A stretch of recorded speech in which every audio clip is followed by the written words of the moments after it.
Dear audience, अस्सलाम वालेकुम। 5 minute lesson series में हमारा टॉपिक चल रहा है तामीर शख्सियत के अनमोल उसूल। इस ज़मन में जो अगला नुक्ता हदीस मुबारका के अंदर बयान किया गया वो है अत्तात व हस्बी, तात मेरी इज़्ज़त है।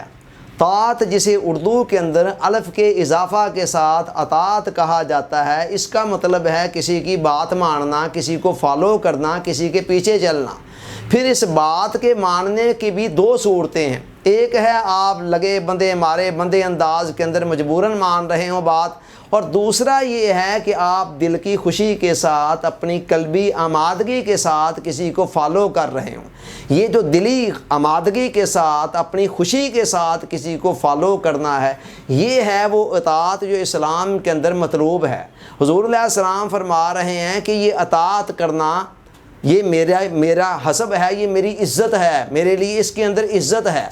हसब कहते हैं उस इज़्ज़त को, उस फजीलत को, उस बुज़ुर्गी को जो इंसान को अपने किसी किरदार के बलबूते पर मिलती है। इज़्ज़त की भी दो किस्में होती हैं। एक वो इज़्ज़त होती है जो नस्ब की बदौलत मिलती है, मसलन सादात के ख़ानदान से कोई ताल्लुक़ रखता है तो उस बना पर भी उसकी एक इज़्ज़त है।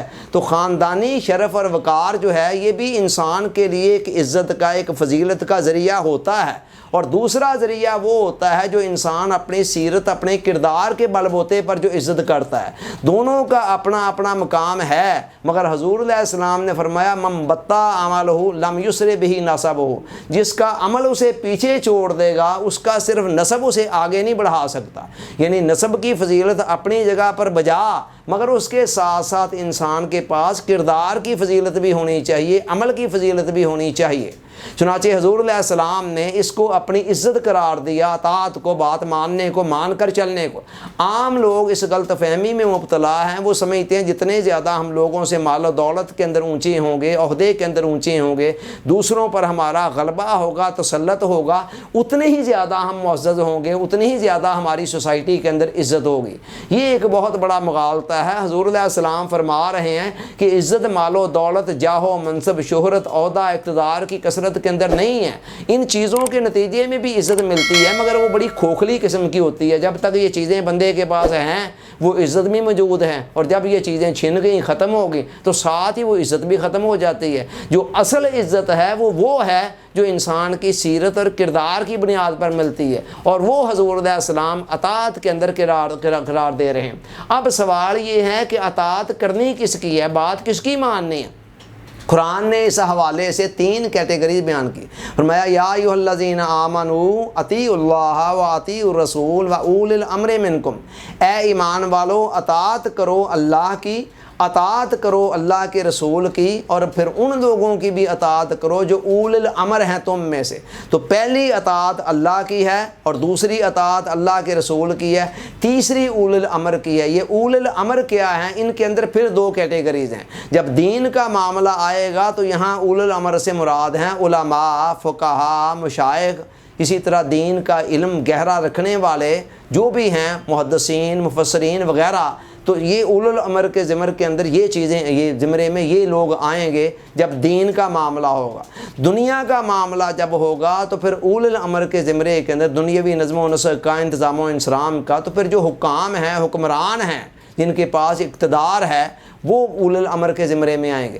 ताहम ये तीसरी अतात जो है ना, पहली 2 अतातें तो मुस्तकिल हैं, इसलिए दोनों जगहों पर अतीऊ का लफ्ज़ अलग अलग यूज़ किया गया।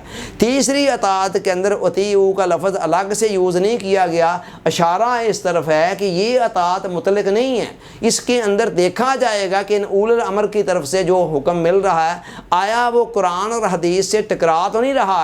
अगर वो उसको फॉलो कर रहा है, उसके मुताबिक है, कुरान और हदीस की तालीमात के एंटी नहीं है, तो फिर उसको भी मानना जाएगा। फिर उसको मानना भी ऐसे ही है जैसे अल्लाह को मानना है या अल्लाह के रसूल को मानना है। लेकिन अगर किसी जगह पर कोई टकराव है अल्लाह और अल्लाह के रसूल के साथ, तो फिर ये उलुल अमर के हुक्म को छोड़ दिया जाएगा। तो इन 3 अतातों का हुक्म दिया गया। अल्लाह ताला ने कुरान मजीद के अंदर थ्योरी दे दी, और हज़ूर अलैहिस्सलाम की सीरत तैयबा को हमारे लिए प्रैक्टिकल नमूना बना दिया। फरमाया लक़द काना लकुम फ़ी रसूलिल्लाहि उस्वतुन हसना, मेरे रसूल की ज़िंदगी तुम्हारे लिए یہ بہترین نمونہ ہے۔ جس طرح نماز کے اندر نماز کا امام ہوتا ہے اور مقتدی کے لیے لازمی ہے کہ ایگزیکٹلی وہی کرے جو وہ کر رہا ہے، اگر وہ نہیں کرتا تو اس کی نماز باطل ہو جائے گی، اسی طرح حضور علیہ السلام ہماری 24 گھنٹے کی زندگی کے ہر لمحے کے امام ہیں۔